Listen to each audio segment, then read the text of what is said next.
और इस वक्त की बड़ी खबर आपको बता दें, बस सबसे थोड़ी देर में गृह मंत्री अमित शाह श्रीनगर पहुंचने वाले हैं। जम्मू कश्मीर में आतंक पर फाइनल चोट की तैयारी हो गई है। आपको बता दें कि गैर कश्मीरियों पर आतंकी हमलों के बीच केंद्रीय गृह मंत्री अमित शाह श्रीनगर पहुंच रहे हैं। वो आज श्रीनगर सुरक्षा के हालात की आला अफसरों के साथ एक हाई लेवल यहां पर मीटिंग होने वाली है। जम्मू कश्मीर में उनका विस्तृत कार्यक्रम रहेगा। सबसे ज्यादा अगर किसी पर ध्यान होगा, फोकस होगा, तो वो सुरक्षा व्यवस्था रहने वाली है। पंचायत सदस्यों को भी संबोधित करने का उनका कार्यक्रम है और साथ ही राजनीतिक रैली को भी संबोधित वो करेंगे। इस तरह की खबरों के बीच हमारे दो संवाददाता हमारे साथ जुड़ रहे हैं। अशरफ वानी हमारे साथ जुड़ रहे हैं, हमारे संवाददाता श्रीनगर से, और साथ ही साथ कमलजीत संधू भी हमारे साथ जुड़ रही हैं, उनसे भी हम जानकारी लेंगे। लेकिन सबसे पहले अशरफ, जानना चाहेंगे किस समय पहुंच रहे हैं श्रीनगर अमित शाह? बिल्कुल श्वेता, दरअसल अमित शाह थोड़ी देर बाद श्रीनगर पहुंचेंगे, लेकिन जिस अंदाज से कल शाम से मौसम ने पूरी तरह से करवट बदली है जम्मू कश्मीर में, खासतौर से कश्मीर में, उससे गृह मंत्री का जो कार्यक्रम पूरा कश्मीर का आज दिन भर का है, उस पर भी कुछ असर पड़ सकता है, क्योंकि लगातार बेहिसाब बारिशें ही नहीं बल्कि बर्फबारी भी पूरे कश्मीर में पहाड़ी इलाकों में हो रही है। जहां जहां से भी खबरें आ रही हैं, चाहे शोपियान हो, पहलगाम हो, गुलमर्ग हो, वहां पर जो है लगातार तेज हो रही है और श्रीनगर में बारिशें हो रही है। कई सड़कों पर जो है जबरदस्त पानी का भराव आया है, उससे चलना फिरना पर बीमार जो है जिलों में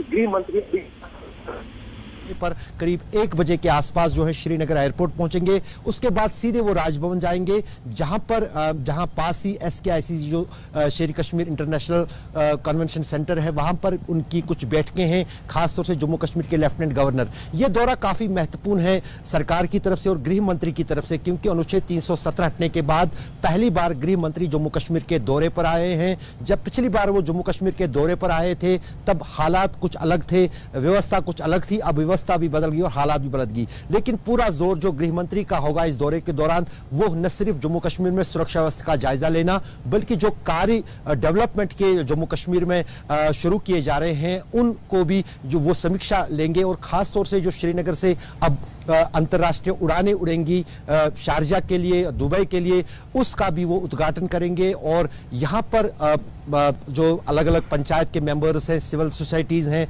उनसे भी उनकी विचार विमर्श की बात है। लेकिन यहाँ पर जो प्रशासन है उन्होंने साफ कहा है कि ये सभी कार्यक्रम जो हैं मौसम पर निर्भर रहेंगे। अगर मौसम के हालात दिन में सुधरते हैं तो ये सभी कार्यक्रम समय के अनुसार होंगे, लेकिन अगर मौसम में बहुत ज्यादा बाधाएं आई, जिस अंदाज से हमने कल शाम से देखा, तो हो सकता है कुछ फेरबदल भी कुछ कार्यक्रमों में हो सकता है।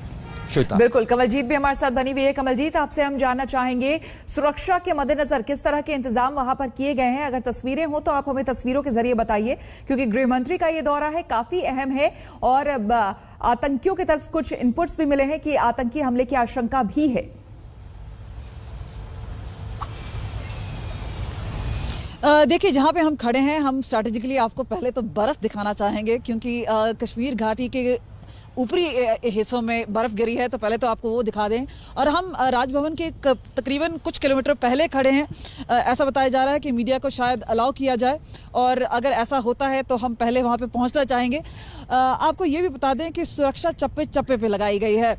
CRPF की 10 टुकड़ियां लगाई गई हैं, BSF की 15 मंगाई गई हैं दिल्ली से। और ये सिर्फ अमित शाह के विजिट के लिए नहीं है, ये अब यहीं पे रहेंगी।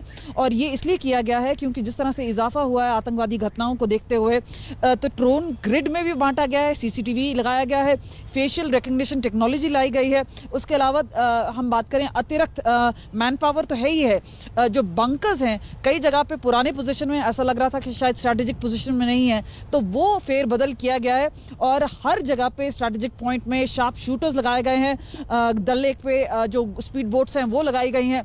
तो इस तरह से जो स्ट्रैटेजी है वो की गई है। लेकिन आपको ये बता दूं कि जो एक स्पेसिफिक प्रोग्राम दिया गया है, जरूरी नहीं है कि उस प्रोग्राम के तहत अमित शाह चलेंगे, क्योंकि हमें बताया गया है काफी सरप्राइज फैक्टर्स भी हैं उनके एजेंडा पे। ये भी है कि वो एक स्ट्रांग मैसेज भेजें, खासतौर पे उन परिवार वालों के साथ जिन्होंने आतंकवाद को झेला है, उनको निशाना बनाया गया है, और शायद इसी वजह से मैसेजिंग करना। और इसी वजह से हम सुन रहे हैं कि चाहे वो माइनॉरिटी कम्युनिटी हो, चाहे वो जम्मू कश्मीर पुलिस के शहीद जवान के परिवार वाले हैं। कमलजीत अब और अशरफ, आप दोनों बने रहे हमारे साथ, आपसे और हम जानकारी लेंगे कि जम्मू कश्मीर से अनुच्छेद 370 हटना बीजेपी का बड़ा चुनावी मुद्दा रहा है। जब संसद में मोदी सरकार संशोधन का मसौदा लेकर आई, तभी अमित शाह ने बता दिया था कि वो जम्मू कश्मीर में अमन का भविष्य किस रूप में देख रहे हैं।